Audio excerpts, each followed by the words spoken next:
ఓం సాయిరామ్. మన హిందూ సాంప్రదాయం ప్రకారం చేయకూడని పనులేమిటో ఈ వీడియోలో తెలుసుకుందాం. హిందూ మత విశ్వాసాల ప్రకారం ఏ పని చేసినా దానికి ఒక శాస్త్రీయత ఉంటుంది. ప్రతి ఒక్క పనికి కొన్ని నియమాలు, నిబంధనలు, ఆచారాలు ఉంటాయి. హిందుత్వం అనేది కేవలం ఒక మతం మాత్రమే కాదు, ఇది ఒక జీవన విధానమని పండితులు చెబుతారు. హిందూ మతంలో మానవ జీవితంలో ఆధ్యాత్మికతను పెంచుకోవడానికి, భక్తి భావాలను పెంపొందించడానికి అనేక ఆచారాలు నిర్వహిస్తారు. ఇదిలా ఉండగా కొన్ని నిబంధనల ప్రకారం కొన్ని పనులు చేసేటప్పుడు పొరపాటున కూడా మాట్లాడకూడదట. ఎందుకంటే ఆ పనులు చేస్తూ మాట్లాడితే అవి సగంలో ఆగిపోవచ్చట. అంతేకాదు, మనం చేసే పనిపై ఏకాగ్రత కూడా కుదరకపోవచ్చు. ఈ సందర్భంగా మనం మాట్లాడకుండా సైలెంట్గా ఏ పనులు చేయాలనే ఆసక్తికరమైన విషయాలను ఇప్పుడు తెలుసుకుందాం. మీకు గనుక ఈ వీడియో నచ్చినట్లయితే చివరి వరకు చూసి ఒక లైక్ చేయండి.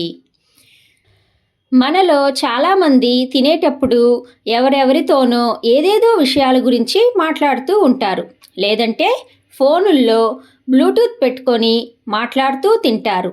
అయితే హిందూ ఆచారాల ప్రకారం ఇలాంటి చేయడం పెద్ద తప్పుగా పరిగణించబడుతుంది.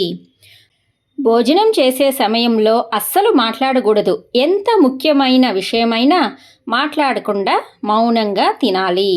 భోజన సమయంలో మాట్లాడడం వల్ల ఆ వ్యక్తికి సంబంధించిన అసభ్య ప్రవర్తన గురించి తెలుస్తుంది. కాబట్టి తినేటప్పుడు ఈ తప్పు చేయకండి. వీడియో చివరి వరకు చూసి వీడియో నచ్చినట్లయితే వీడియో ఎలా ఉందో ఒక కమెంట్ చేయండి. హిందూ మత విశ్వాసాల ప్రకారం ధ్యానం లేదా యోగా చేస్తున్నప్పుడు ఏమీ మాట్లాడకూడదు. కనీసం మీకు మీరు కూడా మాట్లాడుకోకూడదని గుర్తుంచుకోండి. ఎవరైతే ప్రశాంతంగా ధ్యానం లేదా యోగా చేస్తున్నప్పుడు మాట్లాడతారో దానికి సంబంధించిన పూర్తి ప్రయోజనాలు పొందలేరు. ఏదైనా సంతాప ప్రదేశాలకు వెళ్ళినప్పుడు లేదా విచారకరమైన వాతావరణం ఉన్న ప్రదేశాలను సందర్శించినప్పుడు చాలా నిశ్శబ్దంగా ఉండాలి. ఉదాహరణకు, ఎవరైనా చనిపోయినప్పుడు వారి ఇంటికి వెళ్ళినప్పుడు మౌనంగా ఉండాలి. అలాంటి చోట ఎవరితోనూ మాట్లాడకూడదు. ఒకవేళ మీరు మాట్లాడుతూ ఉంటే మిమ్మల్ని తప్పుగా అర్థం చేసుకునే అవకాశం ఉంది.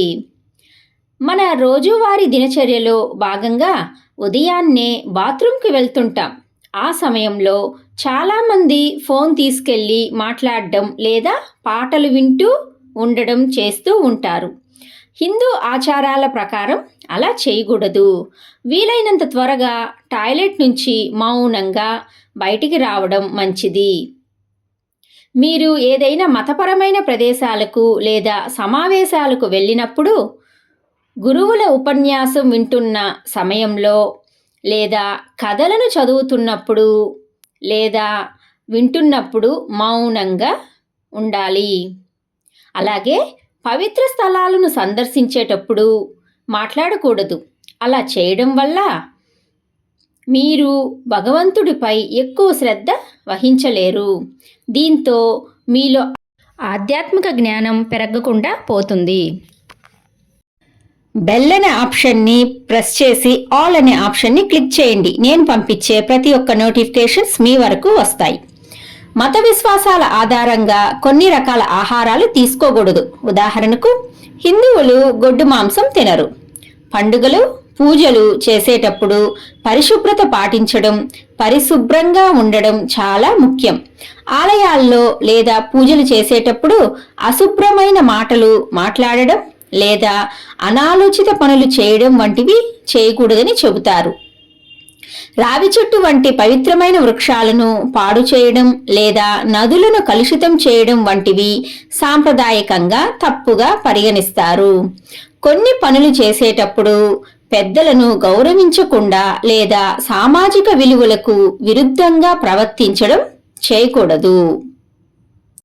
ఇటువంటి మరెన్నో ధర్మ సందేహాలు, ఆధ్యాత్మిక విషయాల కోసం మన ఛానల్ని వెంటనే సబ్స్క్రైబ్ చేయండి. అలాగే లైక్ చేయండి. మీ ఫ్రెండ్స్కి, రిలేటివ్స్కి ఫార్వర్డ్ చేయండి. ఇంకొక మంచి వీడియోతో మళ్ళీ కలుద్దాం. Thanks for watching.